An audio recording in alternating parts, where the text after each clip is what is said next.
Welcome. I'm Jean Mizutani from INCLUDE. INCLUDE is the New York City agency that helps families with children with disabilities, and we do that in many different ways.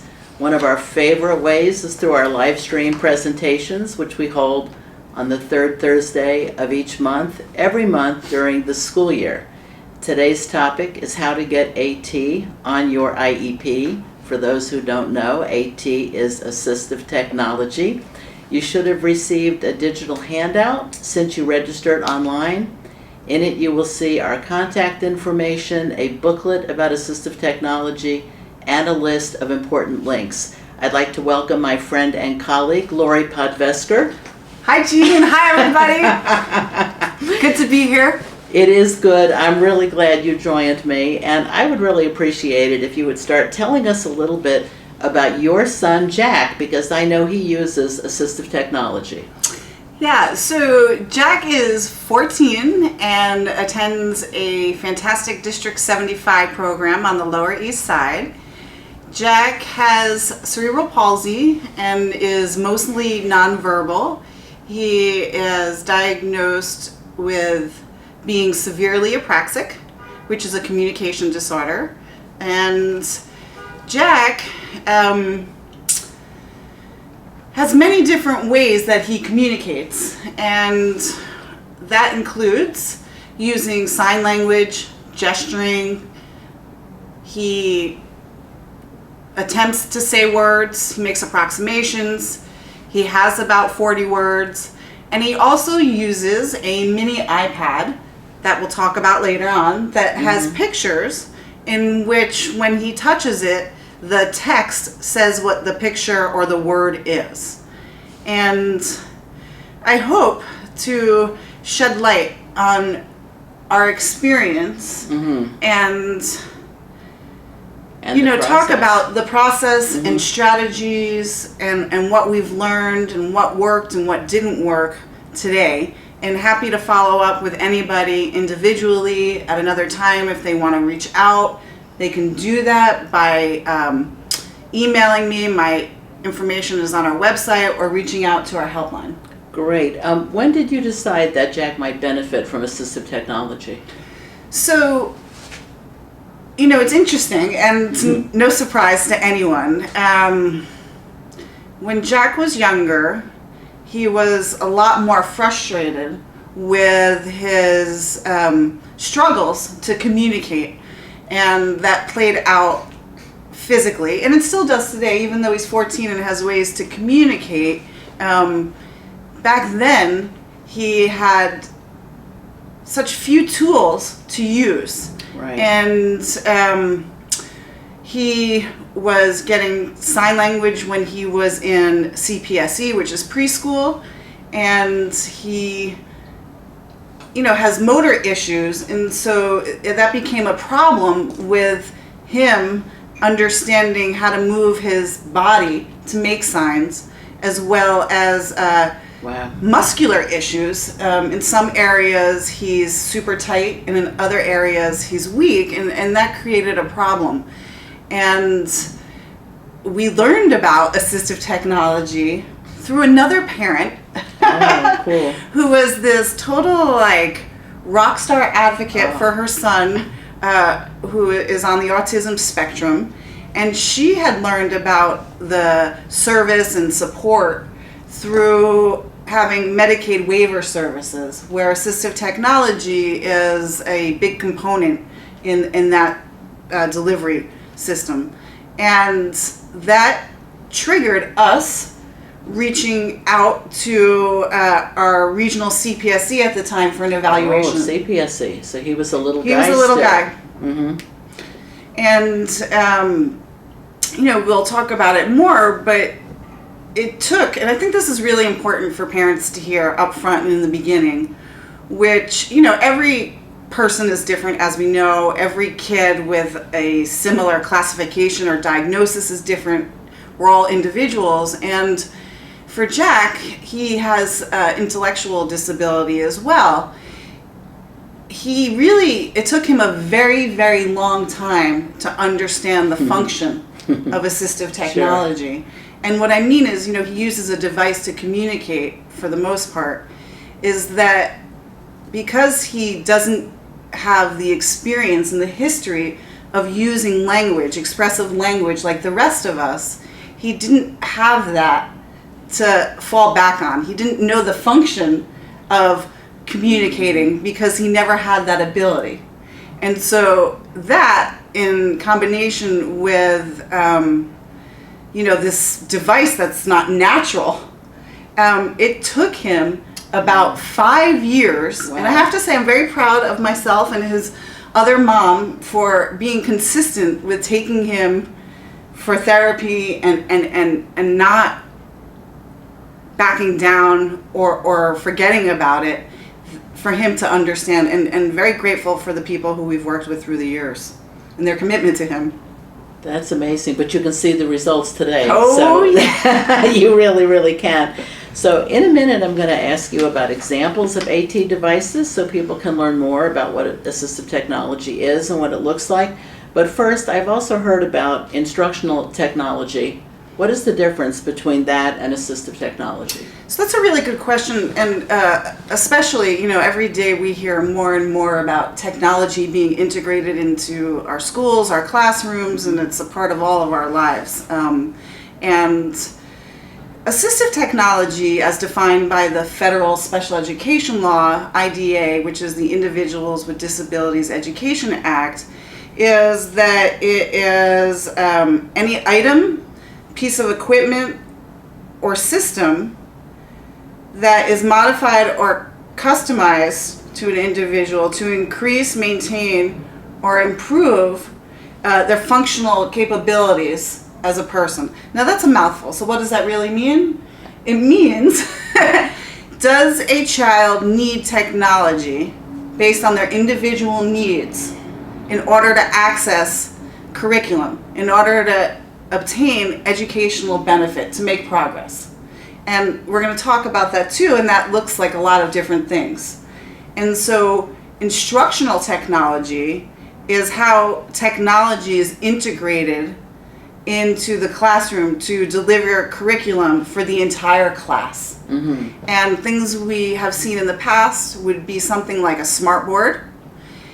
Cell phones is instructional technology. The past couple of years, the policy has changed in the New York City public school system, where kids are allowed to bring their phones. And very often we hear from parents and educators that they use cell phones when they're teaching. So it may be a math lesson. Mm-hmm. It may be getting on the internet. And that is instructional technology. So it's for everyone. It's not based on one person's needs. Right, I understand. Okay, that's really interesting. So tell me more about examples of AT devices. So assistive technology has a range of devices and technology, and in the AT world, and I'm going to use AT moving forward for assistive technology, the range is low tech to high tech. And some common low tech devices include highlighting text, right? Using graphic organizers, pencil grips for those of us who are older like myself. Pencil remember grips. The way they smelled. I guess I have sensory issues too. The apple doesn't fall far from the tree. Books that have large print. And for people with mobility issues, crutches can be a low-tech source of assistive technology. Because think about it, somebody may need crutches in order to be at school to get access to curriculum. It's just one of the many ways that that's done. So in the middle range for mid-tech, it could be something that is electronic or battery operated. And that could be calculators, word processors on a laptop, the old-fashioned typewriter electronically.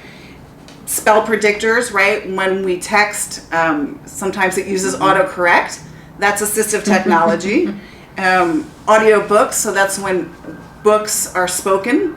And amplifiers, so if someone uses what we know as an FM unit, which is when an individual has a headset on and whoever is speaking has a microphone, and so the person can hear directly what the speaker is saying with less interference. That's an example of mid-range assistive technology. And live scribe pens. And what those are pens like this that have speakers, and it records what is being said and converts it into text. And that is done electronically and through the cloud where people can access it, and it syncs. Which is pretty cool, right? There's so many new things that are amazing. Yeah, and so high tech is when it's stuff that requires training, typically, that go along with that device, unlike a pencil grip, which is, we know intuitively how to instruct somebody to use. And so high tech assistive technology could be power wheelchairs, a digital device like JAX, which is called Augmentative Alternative Communication, AAC. It could be software that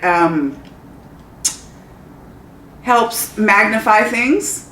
It could be switches for people with physical challenges in order to access the light. It could be an eye gaze, which helps people communicate with devices to output communication. It's a wide range. Yeah, it sounds to me like AT can be used by almost anyone, from somebody with the mildest impairment, even no impairment, to someone with significant disability. Totally. I think we all use it in some way or another. So if you have a child with a disability and you're thinking that AT might assist them, what's the first step? The first step as a parent would be requesting an evaluation. And for parents whose students already have an IEP, there are, well, actually, let me back up. For anyone, the process is the same. So if you suspect that your child will benefit from having AT, the first thing you do is request an evaluation, whether they have an IEP or not. And that will trigger either a referral, if they don't have an IEP, for a special ed evaluation, or a referral for an assistive technology evaluation, which may be provided through a 504 if not an IEP. And there are two departments within the New York City Department of Education who are in charge of coordinating, evaluating and supporting students based on where they go to school for assistive technology. One of them is the Center for Assistive Technology, and that is for students in preschool, charter schools, non-public, meaning that they are private but publicly funded and on the list of approved schools by the state and the city, and district community schools, which are our zone schools. For students in District 75, and I do want to say that the expertise at this time in 2017 for assistive technology lies within District 75, naturally based on that population, where a significant portion of that population have developmental disabilities, and there's a higher relationship of those students having communication disorders. So they'd be more likely to need the high-tech devices. Exactly. So that's where the expertise is. And so the District 75 Tech Solution is the office that leads the evaluations for students in those settings, as well as providing assistance to schools and students who aren't in District 75. It's just that they take care of all the evaluations for those students. Parents have the right to ask for an evaluation at any time to determine if their child needs support and services. And all the evaluations by the Department of Education are free. It goes back to the federal law, which talks about students being entitled, if they meet the criteria for special education, to free and appropriate services in the right place. And the evaluations can be done by many different types of people, That could be a schoolroom teacher, it could be a speech therapist, it could be a physical therapist, an occupational therapist, or someone who specializes. I think there's only one person in the system. In the city. On AAC. And because there's different credentials that go along with each of those disciplines. You really have to wonder how these evaluators are trained and if they're really up to this task, because this is very complicated. That's another conversation for another time. Okay. So we talked a little bit about the referral process. As part of any referral, what would you be want to make certain to do to be sure that your referral goes through the system and doesn't get bogged down? Yeah, great question. And before I start, I'll plug us, meaning that if anyone has questions about this or needs help or wants to bounce some ideas off of us or needs an ear to talk this through, this is what we do. And encourage you to reach out to us, on our helpline number, which we'll show later, and it's all over our stuff. It's also up on the internet. It's in the handout too. It's in the handout, great. And so if your child is school age, meaning 5 through 21, you would write a letter and you would put the date that you're writing the letter, because there's a 60 calendar day timeline for the evaluation to be done. You would put your child's name, you would put their birth date, you would put their ID number. If they have an IEP, you will find it there. If not, it's elsewhere when you log online. You would put the school your child attends, and you would also put your contact information. And you would write a letter saying, I'm writing today to officially request an assistive technology evaluation for my child with their name and their birth date and their OSIS number or ID number. And you would write 1 or 2 sentences why you are asking for that. There's no need to get into great detail, because that will happen once you have a meeting to discuss the evaluations. And you would write the last sentence, whatever you feel comfortable with. But if I was doing it, I would write, looking forward to hearing from you within the next 10 business days. Right. I can be reached at, and I would put my email and my cell phone, because we want to make it as easy as possible for those in charge, knowing that, and I firmly believe this, that the system and people are doing the best they can. Sure. And if we can help by providing all that information in one central place, that it's going to make things go much easier and more fluid moving forward. And it helps us too, because we have a record what we asked for and when. Totally. And you would address that letter to the IEP team if your child has one, or the principal, or if your child is in preschool, you would write it to the regional chair of the CPSE.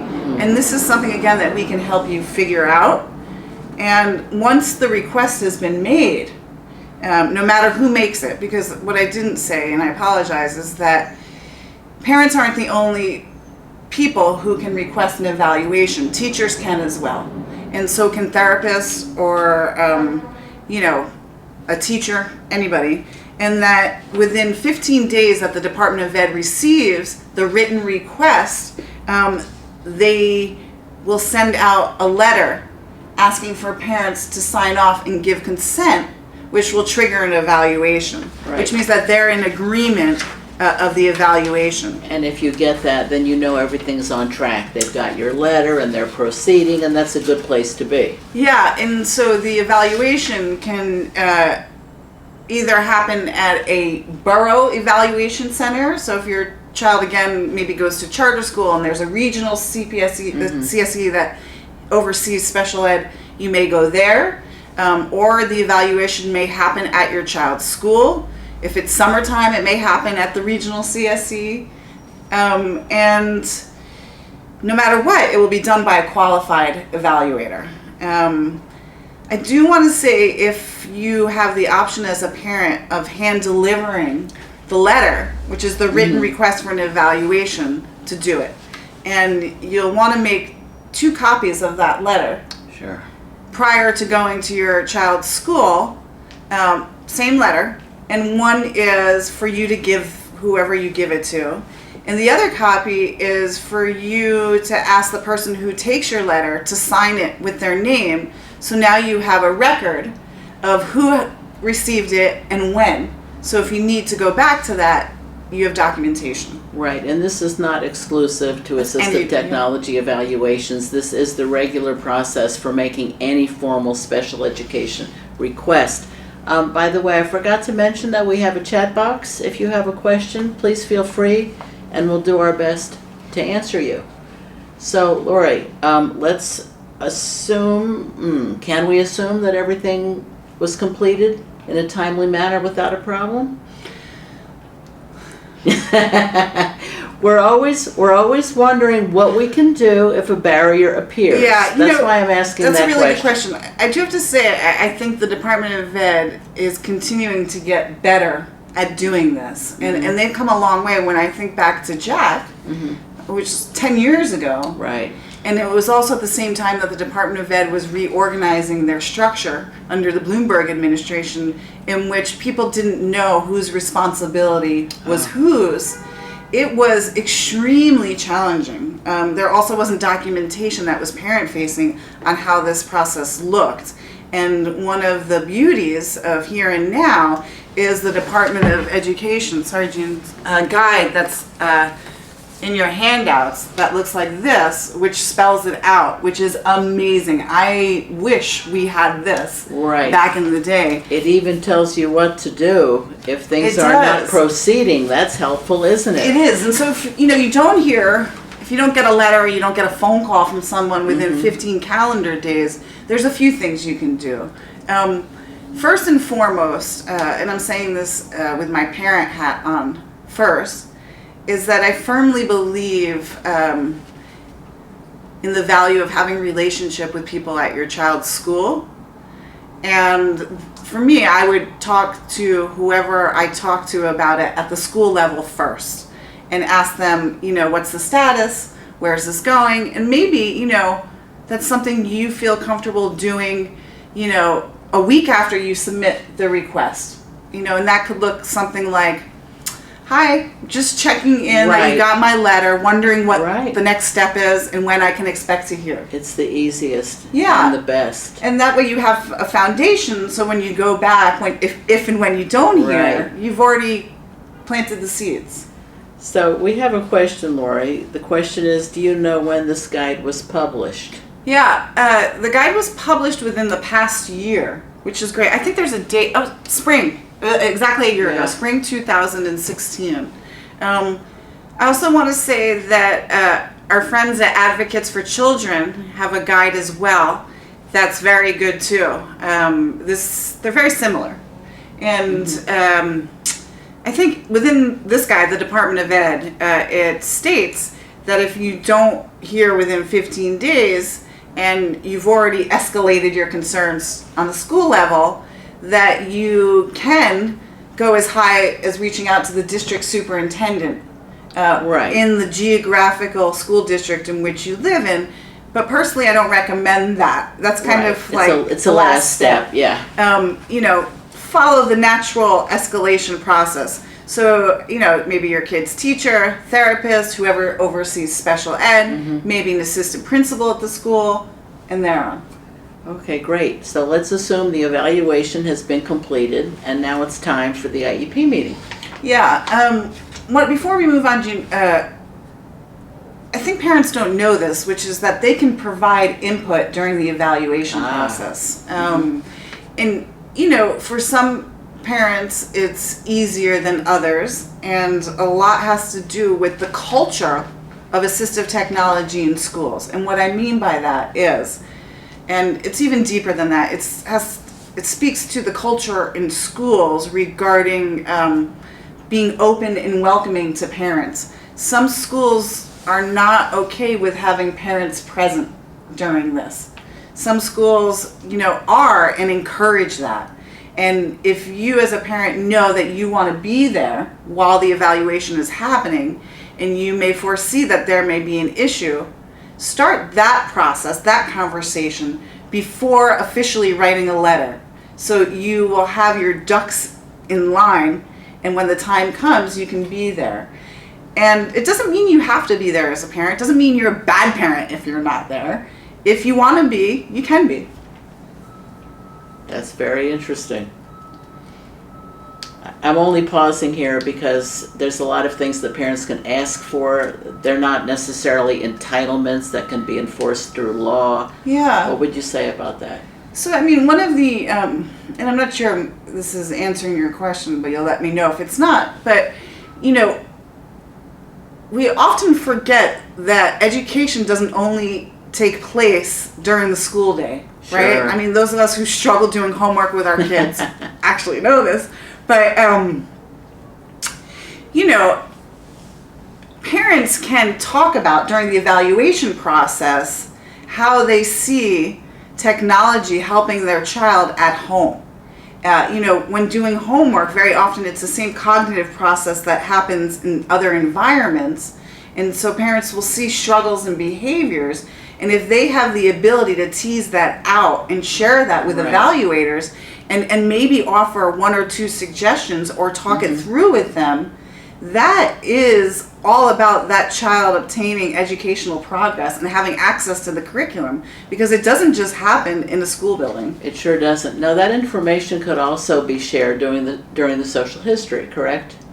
Yeah, if there's a full evaluation. If it's part of a full referral. Yeah, but assistive technology is used for all students, all different kinds of students. And I think, you know, this is something important, meaning that, and I'm going to get deep for a second, you know, there's stigmas attached to people who need accommodations far too often. And that if a student needs an accommodation, it is not a sign of their intelligence or weakness. And that it is very much possible on the other side of the different spectrum for a child to be exceptionally bright, to get all A's, 3's, and 4's, and maybe he or she struggles with their handwriting and their fine motor skills and doesn't have the ability to put enough pressure on a pen and needs to use a laptop to write. That is very important that we remember that. Sure. And that it's not, you know, only for people who need it for more involved disabilities, you know, such as Jack with a communication disorder. Right. Well, anybody who goes back and reviews the different degrees of AT, the moderate, right, we'll see that. Low tech, mid tech, high tech. Exactly. Tech for all. Tech for all. We're all about inclusion. So, what happens when you get to the IEP meeting? So after the evaluation is done, the IEP team will meet to talk about the recommendations in the report. And there's lots of considerations that should technically happen during that meeting. And, you know, the team considers who the student is, what they need, the educational tasks that they are charged with, what can the student do with or without assistive technology, how can assistive technology facilitate a student's success in a least restrictive environment. And again, that looks different for each kid.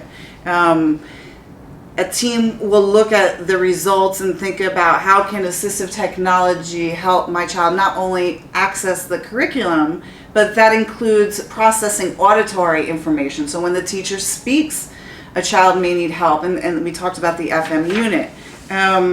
And they look at what the child, the accommodations that they may be getting at the time. They look at the student's strengths. There's a section in the IEP known as PLOPs, present level of performances, and their challenges, and how, if and how, a student using assistive technology, regardless of what type, will help that child remove the barriers that get in the way of them learning. And I think that's really important.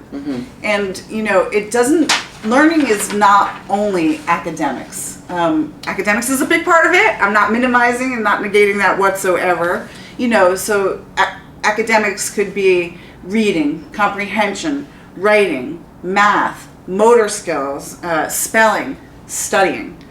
It could also includes communication. So can assistive technology help a student express themselves, their thoughts, their ideas, their wants, their needs? For me, it is incredibly important that Jack has his device on him at all times for his safety. I still get emotional thinking about Avante, and he was nonverbal, and he was the child with autism who left school and didn't make it back. And had he been evaluated for assistive technology, maybe things would be different. And I think we forget about that, and it's really, really important that we don't ever do that again moving forward. And so looking at the child's classroom environment and how to adapt it, daily living skills. Again, Jack needs it to say that he has to use the restroom. Everything, eating, right, independence, having responsibilities at schools. For older kids, for transitioning, for transition plans, we forget that, that many kids will need to use some kind of technology to help them stay on track.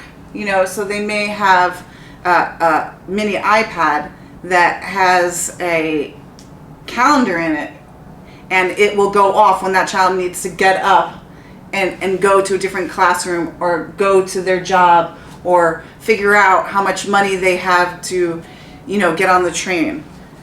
And so when the team meets and if they agree that a child needs assistive technology, again, the Department of Ed will provide the device and services at no cost. How do they know which device to select? There's so many. Yeah, so that's a really tricky question, and there's no one answer. And because technology changes so fast, right. I do think it's very hard for the Department of Education as a government agency and a bureaucracy to be so nimble. And to keep up. Right. And I think the flip side of that is that they already have existing devices and software that they right. pay for that they want to use as much as possible.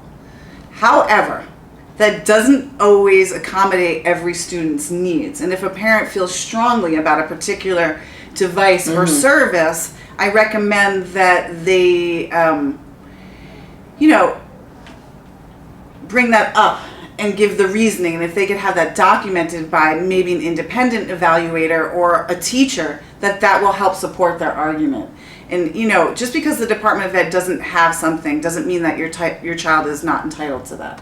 Is there a testing period for the equipment? Yeah, so there is. I don't know what it is formally. I think it's somewhere around 90 days. And again, every school is different. So if a school feels comfortable doing this, has some experience, or has the willingness and open-mindedness to do it, they see that this kid, that it's working really well right away, they'll just go with it. For others, it may be a new device and they're stuck professionally with how to use it optimally for a kid, that there may be some back and forth if this is the right thing for that child or not.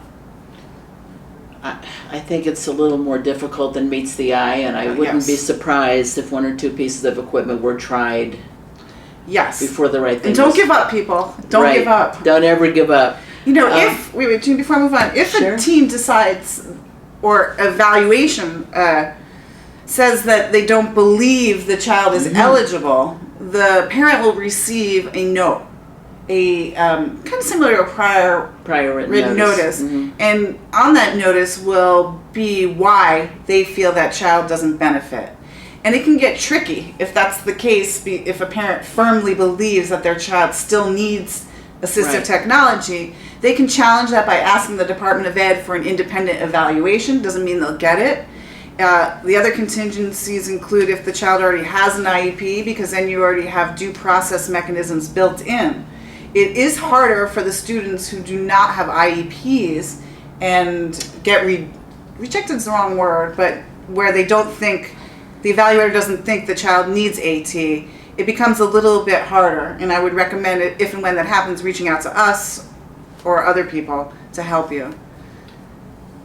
So we're talking about devices, but services is another critical part, correct? Tell me a little bit about that, because I know you've had personal experiences obtaining the services that you needed to keep Jack's device running properly. Yeah, so the services are really tricky, and they're, assistive technology is legally a related service on a child's IEP in the same way that speech therapy is, busing, counseling, and it's a challenge as a parent. It's a challenge for the system to recognize this because of our inexperience collectively practicing this. And for us, and I think this is pretty important to share, is that for a long, long time, Jack received assistive technology. And what that looked like on his IEP was through a speech mandate. So his IEP did not say assistive technology services. One of his speech mandates reflected his assistive technology services. It is and always has been 3 times 60. So 3 times a week, Jack and others, which I'll talk about, get support for an hour. So 1 times 60 for Jack is him getting individual help, working with his device, practicing things he's already learned, learning new things. One of the other 2 times 60 is a combination of his therapist working with his teachers, us, and therapists on what's going to be presented in class, maybe making tweaks to his existing device and programming, and every year that changes. So for example, in the beginning of the school year, we take pictures of his new classmates, and they have to go into his device so he can have access to them to talk about them during the school day. It just goes to show how much work it is to keep it current. It is, and the third mandate, 3 times 60, is for his therapist to work directly with us to show us what's in the device. And she also goes to his school once or twice a month to see him in natural settings. And, we really had a battle in the beginning. I know that. And for a couple of reasons. One, that, again, it didn't reflect assistive technology. It said speech, and we were concerned as he moved on to other schools and went into middle school that service would legally only have to be provided by a speech therapist and not someone with deep knowledge and expertise in using AAC. And, it's not only about physically using the device, it's also integrating literacy into the device. And the other challenge, which is, I think I'm scarred by it emotionally, it's outrageous, which is the regional CSE chair, when he was going into kindergarten, said that he didn't need this service because we can just program whatever words he needs once a year. And I was like, so are you saying January 1st every year you can tell me what words you will need for the next 365 days? And to me, that is outrageous. It is outrageous. He said yes, didn't he? He said, yes, I can do that. And, this is a struggle. It's about culture. And part of our work as parents has been to change that. And it's not because people don't want to, it's because they don't know. Lori, finish your story. I happen to know this story. That chair said, yes, we can program it once a year. And what happened then? So we kept going. We asked for more meetings, and I'm going to oversimplify for the purpose of time, but ultimately, with your help and other people's help, and I do this for a living, and this is this hard. Right. We reached out to Fordham, who has an educational law clinic, and they helped us at no cost file for an impartial hearing with the Department of Ed. And we weren't asking for any additional services. What we were asking for was for his IEP to reflect what he was getting. So to convert the 3x60 speech mandate into assistive technology. Actually, this was successful, and I think this will help other students, because once it's been done for one, it can be done for more than one. Now, I just want to point out, I happen to remember another story, something that happened prior to what you're discussing, where you showed the chair a video.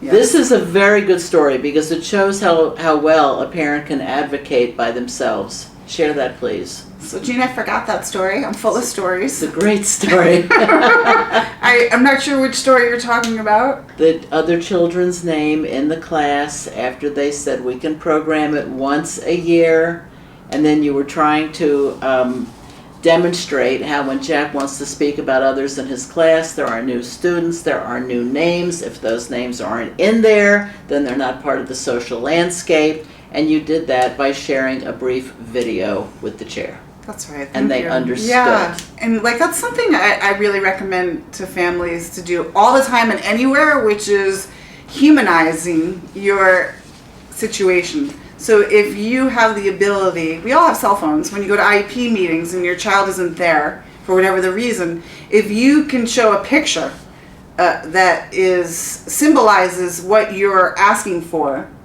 it goes a long way, and if you can't show a picture, show a video, tell a story, do things like that so people can identify with the human loving part of it.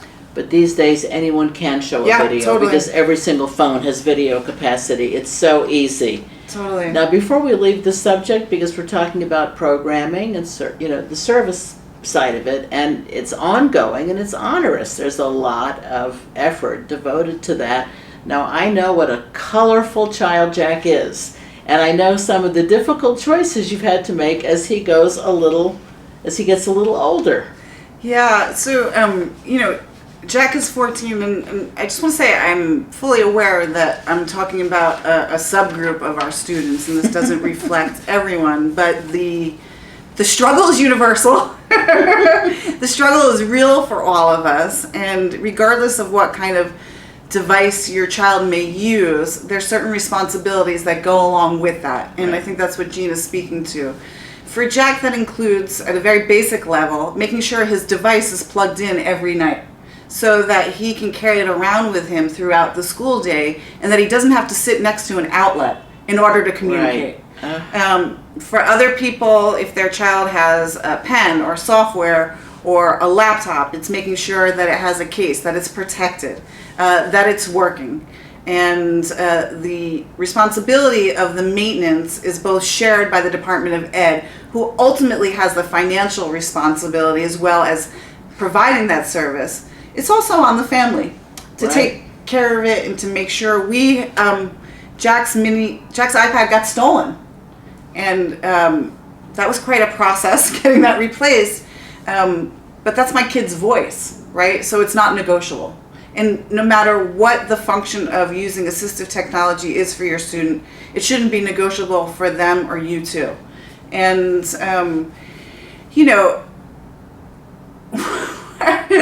one of the challenges has been, again, Jack uses this mini iPad, has been for myself to model it, right? And so, a long time ago, the therapist told us that Jack using a device is similar to him speaking a different language. And if he didn't see us using the same language as him, he wouldn't use it. Give up on it, right? And it's like why it's so important that, teachers are open to using assistive technology so they can model it at school. If a student doesn't see someone doing that, there's no skin in the game. And it's a challenge because, the voice output of this device is not Jack's. I mean, I don't think he, is a middle-aged British man, we're just saying. And we're coming a long way with that. And, He's 14, so his voice is really squeaky. But, some of the things his mom and I have had to work out is, what words do we give him? Right. That's a very good point, because he is a teenager. Yeah, and it took me a while to convince his other mom that, he needs curse words in his device.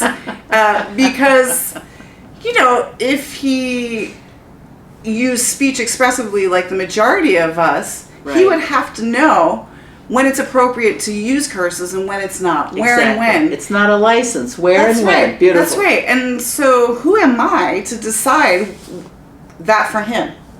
I do have to say, it's getting trickier as he likes the honeys and the ladies. The girls, yes. And, I don't know what he wants in there. And teasing that out is an ongoing process. Wish me luck, people. Wow, I do wish you luck.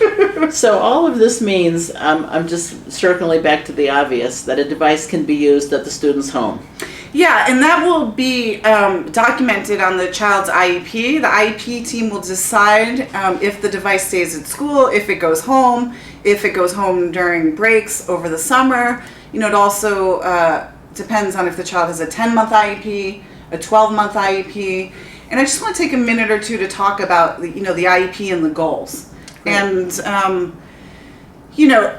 assistive technology as a related service, meaning that it's on the IEP documented as such, there will be goals that are specific to that child using that device or support in a isolated way.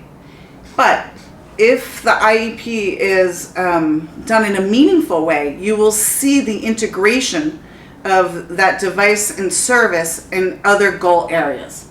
So, for example, Jack has goals on him using his device. We'll create a 4-word sentence X amount of times out of X amount of tries. And I also see it in other places. So Jack will request on his own to use the bathroom. So that's an independent skill, but he needs his device in order to do that. Jack will answer 5 W questions regarding reading comprehension using his device. So you should see those things everywhere, because as we all know, they're all interrelated. It's amazing. It really is. I think one of the most important points that you made is also one of the most basic, and there's a question up about the timing for getting it before the beginning of the next school year. It's the same as the regular evaluation process. So sadly, that means you'd have to give almost 90 days from beginning to end. Beginning meaning you're submitting your letter, and end meaning everything has been done, the IEP has been created, the device has been selected. Everything takes time, and it's the same as with other evaluations. That's right. So plan ahead. That's right. And do encourage, tomorrow I see your question that Gina's talking about. If you know your child's going to be in a new school, you do not have to wait for that to happen to trigger the evaluation. Actually, I think you would agree with me, Jean. Do it now. It's always better to do it sooner. Yep. Right? And I think they can circle back to the book to find out exactly which office or entity should receive that letter. And you'll follow all of our steps about keeping the letter, getting a receipt, all that. And you'll keep going just like Lori did. Yeah. So I know we're almost out of time, and wondering if anybody else would like to ask a question. Okay. I'm sure we've answered so much. Any last thoughts? Yeah. Just want to encourage you guys again to not give up. Because it's hard to wrap our heads around technology being so prevalent in all of our lives, and yet there is a big disconnect, in our public school system. And that if, schools don't, let me back it up. So I'm a certified teacher in both general ed and special ed. And when I was in graduate school, I did not have one class about assistive technology. And I say this because I think it speaks to the absence of professionals and teachers having access to this information, and therefore they don't always feel comfortable about it. And it's a hard cultural push for us as parents to get people on the same page about using this and exploring it from lack of experience. And another example I'll use is when Jack had a new teacher in his District 75 school who has been a teacher for 20 some odd years. A couple of years ago, this teacher said to us, listen, Jack's device is too advanced for him. I don't have time for that. I just want to use the pictures that I have on my neck, which are 100 basic pecs, so he can just express his basic needs. And it was not coming from a malicious place. It was coming from an efficiency place. It was coming from managing the classroom. Right. It was coming from the pressure to deliver Common Core standard-based IEPs. But the flip side of it is that Jack is entitled to using his device because the team decided he needs that from year to year in order to obtain education and make progress, which is what the federal law says.